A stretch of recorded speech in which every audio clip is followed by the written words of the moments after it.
Well boys, how are y'all getting on, and welcome back to another video. And it's another unboxing video. Why I'm doing another one? Well, I'm a little bit sick right now, so I'm not really able to do much, so I might as well. Second of all, if you guys remember the €9 versus €110 rod challenge, where I used the €9 rod, we're redoing that, and I had to get a spare rod because we're going up against some big species, which I'll explain in a couple minutes. So I have bought the XQ Max. It's a very cheap fishing rod for the bank-breaking price of €12. This is the exact rod that Adam has, and we're going to be using it up against some big species, so I got a spare one. And it comes with a float, some split shots, some hooks, a cheap rod, which I just know is no good, but we're going to test it out today. So anyway, let's get to unboxing it. It's why is it sealed? Like, who picks at these things? Stairs are man. Anyway, let's get to unboxing this bank breaking rod. As you guys know, Adam bought his for €9, and I got the more premium combo. But if you guys didn't know, this is also going to be my new frogging stick for the I can't even joke anymore. Like, this thing's gonna break on a 2-pounder. My new IPD combo. Why do they make these packages so hard to open? There's the rod. Oh my god, that handle's massive. There's the reel. We got this really weird bobber or float. So we got 3 split shots on 3 hooks. Anyway, here's the rod. Oh god, this is a joke. So yeah, here's the rod. It's not too bad, honestly. I was expecting a little bit worse. It's a telescopic rod, so you want to make sure these all align. Then you just pull it out like that. And it's, oh my god, it's so short. It's like a little lace rod. Wait, what? No way. I don't believe it. Oh, no. You're having a laugh. Oh my god. They've, after putting the 2 real things, they slipped the reel in the same direction. Oh, here, I need to pull this off. I'm gonna break it. Well, already a brilliant start to the cheap rod challenge. How do you make that mistake? I have never had that happen to me once. I might have to cut that off and glue it back on. Well, that's a brilliant start. Next we have this reel. Oh god, jeez. What's the drag on it like? Oh, the drag's actually alright on it. But the handle came disattached, which it never means good. So how do you attach it? Oh, okay. Oh, I get it. That's how far I can get the handle on.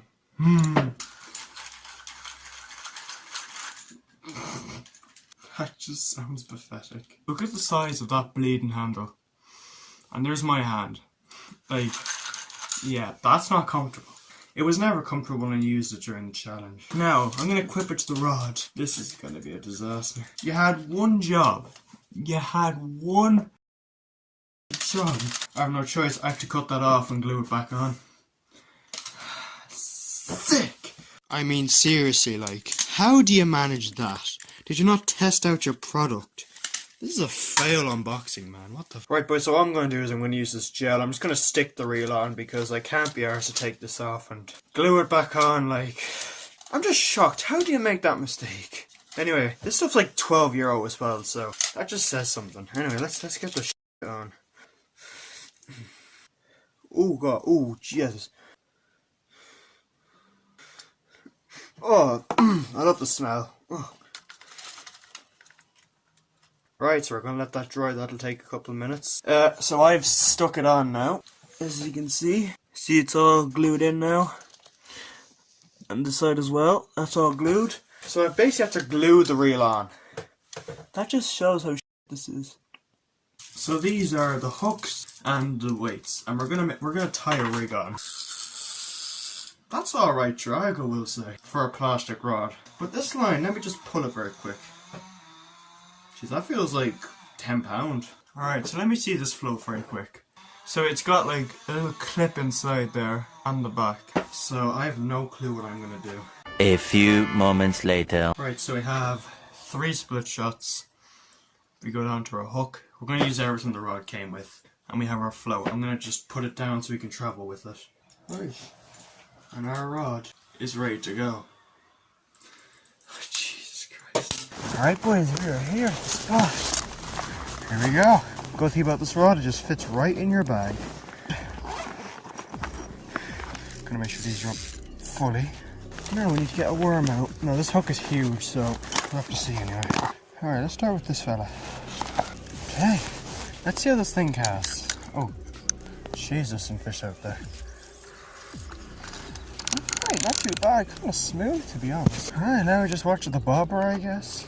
Whether it'll go out or go under or not, we'll have to see. Oh, and I got a tangle on my first cast. Epic. Right, that's a solid 4 feet there. Oh, yeah, oh, did you see it there? Kind of bobbed. That was interesting. This thing reels so slowly as well. It's got like one ball bearing. There's the bottom. Might have hooked a twig. First catch for the cheap rod. Oh, there it goes. God, it feels like I broke it. Alright, let's change. Let's go to a size 16. Size 6, oh, size 14, sorry. Let's go. So we're going to catch fish now. Yes. Yes, I'm on. Woo, we got one. And it's tiny. Right, that is the first fish on the, we'll call it the 9-euro rod. The plastic rod produced was a tiny little perch. I hope you guys can see him. He's just so small. Bless him. Hey, we caught one on it and it put up a decent little fight, I'm going to be honest. Yes. Oh, wait. Ah, he dropped it. Bastard dropped it. Yes. Man, I keep missing him. Is he on? Yes, he is on. What the? Okay, I didn't think I could get any smaller. My God, that is definitely without a doubt the smallest perch I've probably ever caught within the last few years. Look at him! Look at him! Jesus Christ, I knew I was going to catch some small fish, but oh, this is ridiculous. Oh God, sorry bud. Yes. Yeah. He's even smaller. What? Boys, are you for real? What are you doing biting worms like that, buddy? You. I'm on. Well, I was on there for a minute. This float is just doing my head in.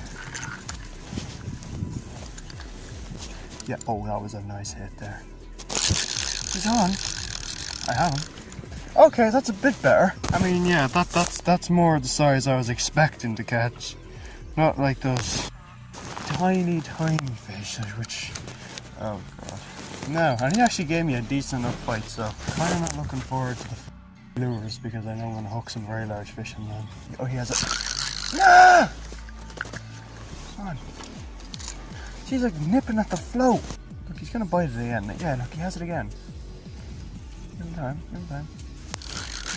He was on! What? I don't think that's a perch. Wait, he's running with it. Oh, I have him. Okay, yeah, this is a joke. I just want to get a decent fish on one, and they're just taking the piss at this point.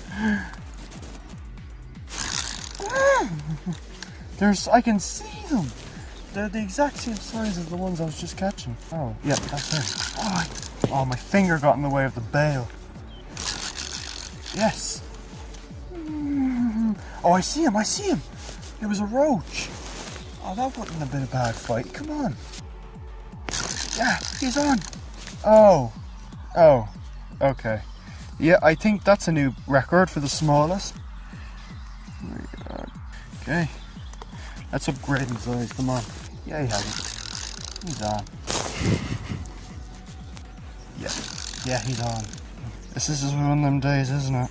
Oh yeah, he's on. That's 8. I mean, I'm bagging up on them, but I don't even think I have half a pound. I think I've just got like a quarter of a pound of fish. He's on. Sick. Well boys, it is the next day since we caught all those small fish. I think I had 9 or 10. I started off with one decent size and then they just got smaller and smaller and like, how? But I'm going to give my overall opinion on this rod. So let's imagine like this whole thing here with the reel didn't happen. Let's just imagine that didn't happen.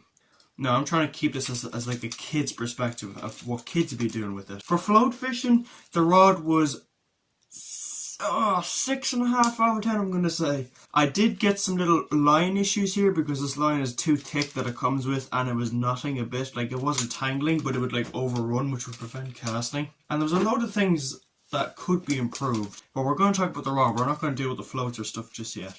And as you can see, I have a crankbait tied on because we're going to be going for some bigger species for the €9 versus €110 rod challenge part 2. Not going to spoil it, but yeah, we have some plans for that, so that should be good fun. Now, this rod is a portable telescopic. Now, I didn't have any issues with the eyes falling off, nothing was coming loose. Everything seemed to stay in place, and I threw this rod on the ground. I was whacking it pretty hard, and I was really testing it to see if it could really hold up to the abuse, and it held up well. The only thing that failed me was the drag ever so often would slip, so sometimes it was too loose, sometimes it was a bit too tight. Now the thing about this drag issue is if you are float fishing, you need that drag at a good tightness to whack it, and you also need the back wind to prevent the fish from snapping your line. I do know over time this is going to get bad though. Plastic will get destroyed. The gears on this I'm sure aren't great, so but I'd say within a couple of months this thing would be just gone. Now, I'm going to go into some of my rants now. Get your popcorn, this is going to be good. I'm not going to talk about this just yet. We're going to save that because that's going to be juicy. Okay, the two handles. The handle that you hold your rod, it's big, but like, what is this? What is that? This would be much better if it was like a flat, like square handle. It's a triangle and it's so uncomfortable. These ends tend to stick into your fingers a bit. And like, you can't really find a good comfortable way. And I was ripping some crankbaits with this just to try it out. And this was getting so strenuous. Obviously my hands are massive, so like, I'm not saying that they're made for me, but I can imagine a little kid's hands getting very sore after a while as well while using this. So although if you're float fishing, it's alright, but if you're ripping lures or something, not something I'd recommend. Now we're going to talk about the accessories that it came with. I actually lost all the split shots. I just took them off and I just left them somewhere. I forget where I left them. So we're going to start off with the hooks. Would these hooks work for good species? They would definitely work for saltwater species. In some areas I can see these catching perch alright, but they're too big. What you'd need is a size 10 or size 12. This is massive. The hook is decent, it's just that it's a bit too big for what the rod is designed to do. Now the float, I don't like. I don't like the way it's made, where you have to slide your line through these metal yokes and like have it go up and down by pushing. And another thing I don't like about this float is that it fills with water. Several times in my session I had to shake the float dry because it kept filling with water and it kept sinking. That would hit the bottom and get trees and stuff like that, which is no good. So the float is pretty much useless. Besides, the plastic on the float it's flimsy. It doesn't feel good at all. Not a great float, but sure, at the end of the day, this is just a beginning rod. Now, on to the biggest problem I had. This, how do you make that mistake? I was shocked when I saw that. This is meant to twist so they can join up here. And yes, I did put a zip tie around it because I didn't feel the glue was good enough. But it's definitely holding much stronger now. I just baffled. How do you do that? And this zip tie was very uncomfortable around my hand. I had to literally hold it like this, which I don't like. I like to have my hand like around it like that, and that's just cutting into the sharp end there. And what I'm going to do is I'm going to cut this off. I'm going to twist it. I'm going to put it back on. But for now, I'm just not bothered. Now on to the next problem. So I'll have to go back for this. Do you lads remember when I filmed the €9 versus €110 rod challenge? I hooked a roach that was about almost half a pound. It was a decent size. And when I set him, it like the bail was closed and everything, and my bail swung right open, and that completely disabled me from hooking that, from getting the fish. Even when I closed the bail, it was like continuously wanting to open, and I managed to flip them up by holding my my hand here and flipping them up. When I hooked the log at the bottom of today's fishing session, the reel did the exact same thing where it kept locking up on me. Here, I'll try and demonstrate it now. Look at this. I'm going to hold the line tight. Do you hear that? It's like cranking, and that's what that is there. That's plastic stretching against the gears, and it's a horrible feeling and sound. And because we're doing some bigger species like trout and pike very soon, that's what I'm curious is going to happen. If I hook a 2-3 pound pike or trout, will the reel be able to hold it? So do I recommend this thing? Okay, I'm gonna pretend that I have the one rod that had this problem right here. I would say no. Save up for a proper Shakespeare rod. A rod that'll cost you 20-25 euro. That's what you want, because that rod, it'll last you a long time. It will not fail you. This is just like a little child's rod, really, that they use maybe a couple times a year. But if you really do want to get a first rod, definitely don't go for this. It's no good for that. You can get telescopic rods that can fit in your bag that are metal. They're much better quality. They have much better line on it, and they'll be much better in general than this thing here. I hope you enjoyed this video of this unboxing review. These videos tend to do quite well. I don't know why, but I did make an order about 3 weeks ago or something for another unboxing video, so that'll be happening awful soon. So as soon as that comes in, I'll be filming that. I'm not saying where it's from yet. And just before I end the episode, here's a fishing session me and Adam did last week or two. It was very recently, where we had some good fish, and they were definitely a lot bigger than what I caught yesterday. Jesus, mad how small they were. Oh, I'm on. Oh, yeah, I'm on. I brought him through the whole reeds, everything, so I did that. Lovely little fat. He's a fat one. Yeah, very small though. Puppies. Alright, do you want to let them go? That's 2 perch for me, 1 for Thomas. Oh, starting to come back in again. Oh yeah, I'm on. Jesus, he's a nice one. Oh, it's a pike, it's a pike. It's a pike, boys. Boys, it's a pike. Boys, what the Let's go! Well, there's Adam's pike. See? The perch are gone now. He just popped right off. You want to grab him there? Let's go, lads! That lovely fight with him as well. Oh yeah, good fight. Like, slip him down. Oh, look how clear that is. Get light for them. Oh, you're on. That's how many perch though? That's 4 perch. What was I saying? Yeah, this rod's a bit too light for this frog. You need like my rod, for example, for the frog. That's where the shaded banks are. Oh, that's a nice one, yeah. Is he off? He's right there. Grab him. Muddy face. You're looking good, buddy, for the women. Right, so there's Adam's fish. Ah, that's a small one. I thought it was bigger. Yeah, I know. It looks smaller now since he doesn't have dirt and makeup on him. I'm just going to let him off here. Big one. Yeah, he's nice. Oh, yeah, he's big. Yeah, I saw him from a distance. Let me see him. Oh, he's got a bit of his fin missing. Yeah. Yeah, okay, I'll take a picture. Here, get my phone. Yeah, your phone. Just turn it on and then swipe up. How the fuck do you turn it on? Okay. Okay. There you are. We're like anglers, we're like 10-pound bass.